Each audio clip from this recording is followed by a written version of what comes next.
জাতীয় সমাজতান্ত্রিক দল জাসদ যুক্তরাজ্যের উদ্যোগে বাংলাদেশের 53তম বিজয় দিবস উপলক্ষে এক আলোচনা সভা অনুষ্ঠিত হয়েছে।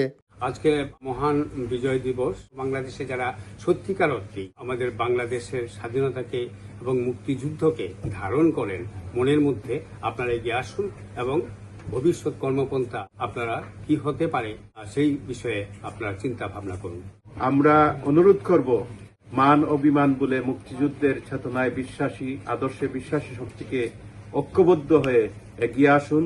সোমবার পূর্ব লন্ডনের একটি রেস্টুরেন্টে যুক্তরাজ্য জাসদের কার্যকরী সভাপতি মুজিবুল হক মনির সভাপতিত্বে ও ভারপ্রাপ্ত সাধারণ সম্পাদক মোহাম্মদ শাহজাহানের সঞ্চালনায় প্রধান অতিথি হিসেবে বক্তব্য রাখেন যুক্তরাজ্য নেপের সভাপতি আব্দুল আজিজ। বিশেষ অতিথি হিসেবে যুক্তরাজ্য জাসদের সাবেক সাধারণ সম্পাদক আব্দুর রাজ্জাক ও সর্ব ইউরোপীয় সমন্বয়ক মতিউর রহমান মথিন। বাংলাদেশের যে অস্থিতিশীল রাজনীতিকে মোকাবেলা করার জন্য স্বাধীনতার পক্ষের সমস্ত শক্তিকে এক হয়ে কাজ করতে হবে বাংলা মাটিতে। আজকে 53 বছর পরে এটা বিপন্ন বিজয় দিবস। আত্মশুদ্ধি, আত্মসমালোচনার মাধ্যমে আমাদের মুক্তিযুদ্ধ এবং বীরত্বগাথা ইতিহাসকে প্রতিষ্ঠিত করার জন্য ঐক্যবদ্ধভাবে কাজ করতে হবে।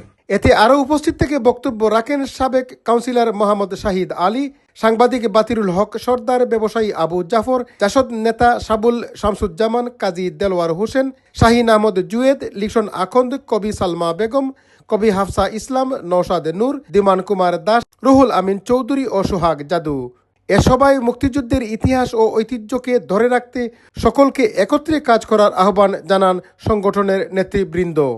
এ সভার শুরুতে মুক্তিযুদ্ধের শহীদদের প্রতি সম্মান জানাতে দাঁড়িয়ে 1 মিনিট নীরবতা পালন করা হয়। চৌধুরী মুরাদ, রূপালী বাংলাদেশ, লন্ডন।